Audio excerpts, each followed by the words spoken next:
Oh, sorry. Let's go. It means we're going somewhere. We're staying here. I'm filming a video. You are very cute, though. Yes, you are. Right.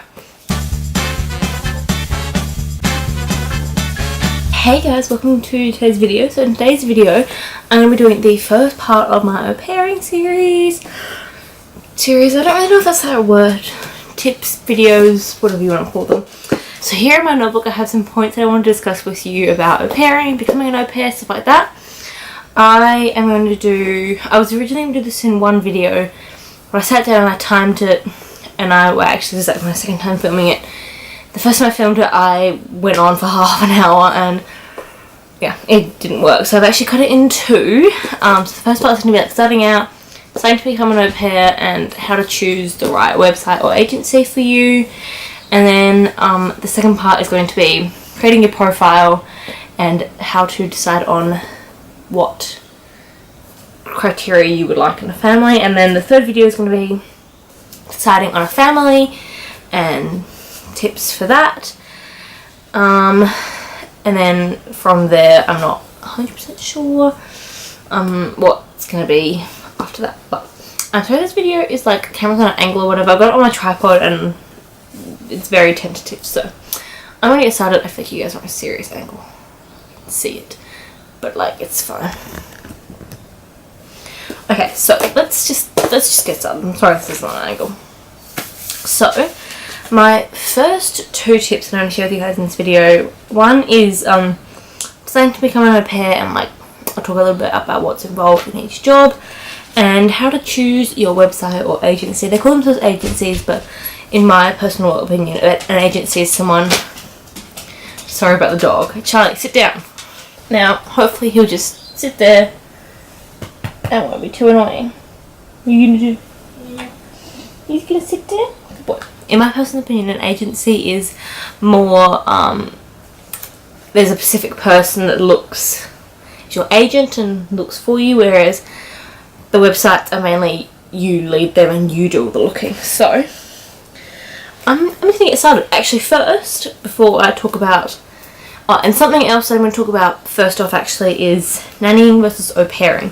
And I want to say this is a massive generalisation. Like I said, an agency versus website, what's the difference? Generalisation in that. There's a generalisation of what's involved. Every au pairing situation is different, every family is different, every au pair is different, everyone's different, everything's different.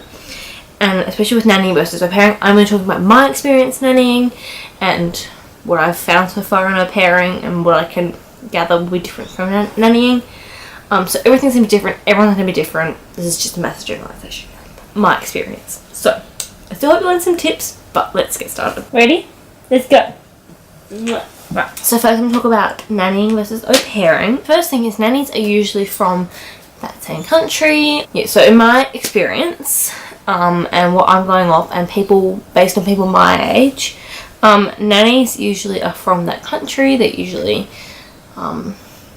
qualified. Most of my nannies have qualifications. They're not really there for a cultural experience. They're more there for... They live in that country, so they don't need a cultural experience. Whereas au pairs go overseas. For a cultural experience, for a cultural experience in the country and to experience another country. Nannies usually look after younger kids when the parents are working outside of the home and they want the family wants the children to be at home. They usually hire a nanny. Whereas au pairs, in my experience, and what I found, they usually have au pairs when the children are in school because they need someone more. They don't need someone solely focused on the children. They need someone focused on the house and the children and doing jobs around the house and stuff like that. Like for the family that I'm looking after, they had nannies when the children were young, and now the children are in school that they have au pairs. So it's a little bit more casual. Nannies are usually on a day-to-day basis, so it's casual work, one day here, one day there, stuff like that, whereas au pairs have a set schedule that they follow every week, and it's the same every week because that's just how it goes. The children are in school, children have the same school routine, stuff like that. Nannies usually have a home to go to, i.e. they live in that country, so they don't need to that are not live-in, whereas au pairs are live-in. And one thing that I have already found, and I did a little bit of Googling, not gonna lie, is nannies are usually seen as more of an employee into the family, and au pairs are seen as more of a family member, which I think is kind of cool. So they are my like differences. Maybe they might help you decide whether you want to go overseas or stay at home or whatever. So next is my first tip, which is deciding to become an au pair and like what's involved, so you can get an idea of maybe you do want to be an au pair. So my first tip is to do a little bit of research. I did a little bit of research into like what is an au pair, blah blah blah, stuff like that. And I know a couple of people in my year level who became au pairs at the end of their school, at the beginning of this year. Yeah, do a little bit of research. I know a couple of girls in my year level who became au pairs like this year. I've sort of seen what they've been doing on like Instagram and Facebook and Snapchat and stuff like that. So yeah, if it really interests you, or maybe kind of interests you and you want to know a little bit more, do a little bit of research, see what's involved. I'll talk about a couple of things that drew me to au pairing.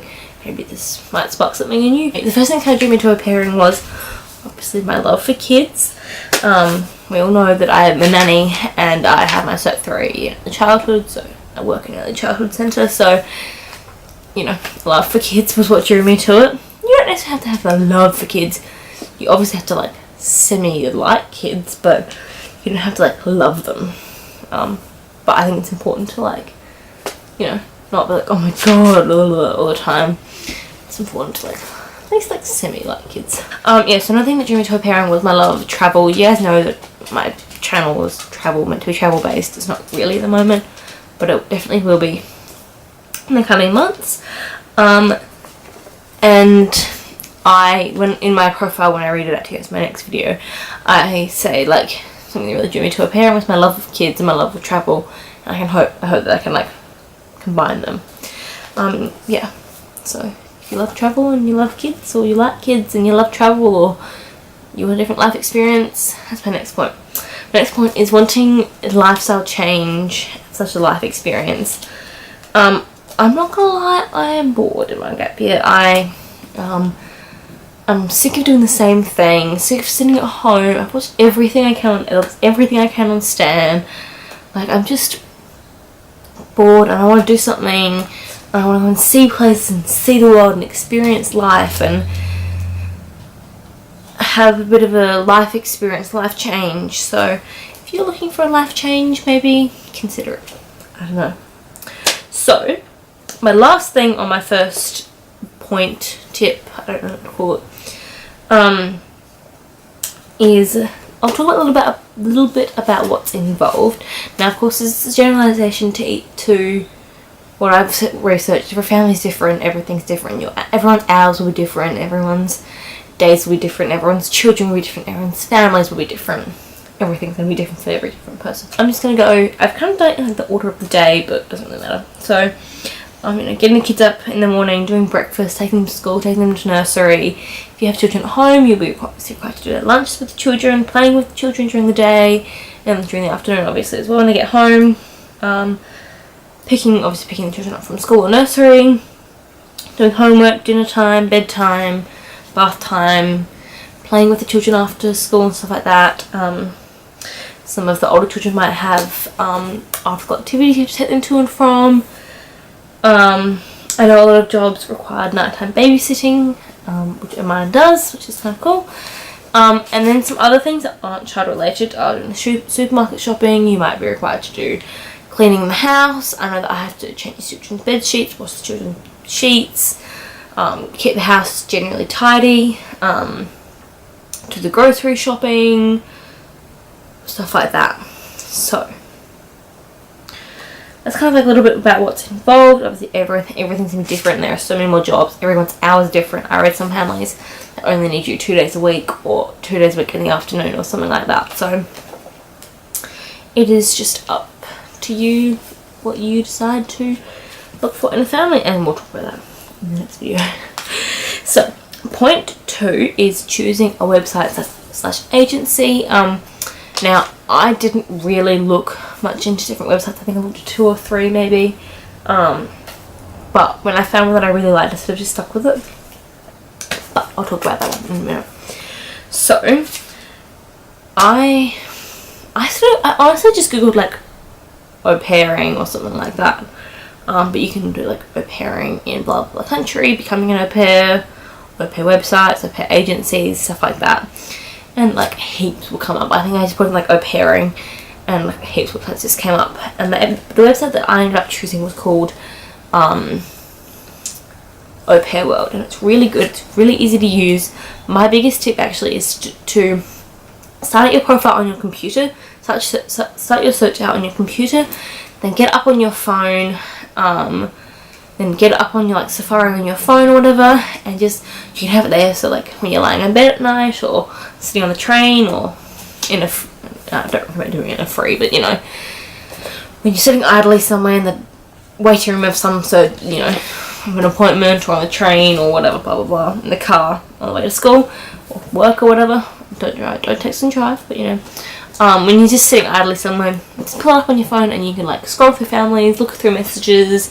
That's what I did. So every night when I get into bed, or if I was sitting, I don't know, in my lunch break at work or something like that, to be honest, I would just have a scroll through families, reply to some messages, and it was just easy on my phone. But I really recommend starting a profile on your computer so you can see the whole website, you can get a whole feel for the website, you have all your documents, all your photos on your computer ready to go, and then you can have it on your phone and it's just there. It's a simple little site that you just have on your phone. I think that's a really good idea. That's what I did. And occasionally I would just pull up on my laptop just if I had like nothing to do, or I was on my laptop and I needed to just check it, I would just pull up my laptop, and sometimes I would just leave it up on my laptop, but usually most of the time it's just left up on my Safari on my phone, so I always had it with me. My next tip is just search through websites and get to know them. There are so many out there. I know get to know sounds kind of weird, but you know, most websites allow you to look at families without having to create a profile, which I think is really cool. I think it's important to look at the families that are on the websites. If there's any that spark your interest or whatever, create a profile with that website, and you are allowed to have more than one profile, more than one website. It's not a crime. Just go on there and have a look through families and see what's out there, and then maybe if you really like that website, then you can sign up to that website and pursue that family. Pursue's the wrong word, but you guys know what I mean. Yes, make sure there are families you like on that website. Don't just sign up to a website because that was the first one that came up. Have a look, get to know some websites, take them out on a date, you know. Take them on a nice romantic stroll along the beach. You get the idea.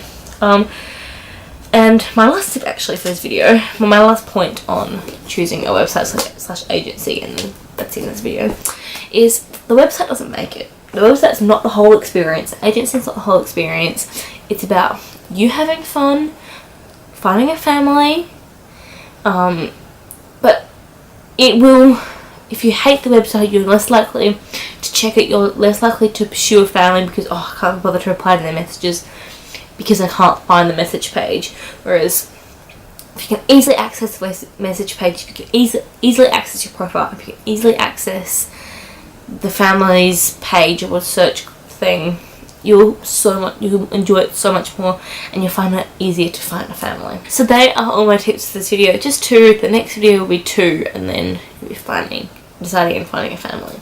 So hope you guys enjoyed it. Let me know what else you guys want to see from me in my au pairing series. I am currently getting ready to go. When you guys are seeing this, I'm still in Australia. I'm not leaving until next week at this rate. I still don't have a visa, but we won't go there. Yeah. So hope you guys enjoyed this video, and I will see you all on Monday, and I'll talk about the changes to my channel that are coming on Monday. See you guys, bye!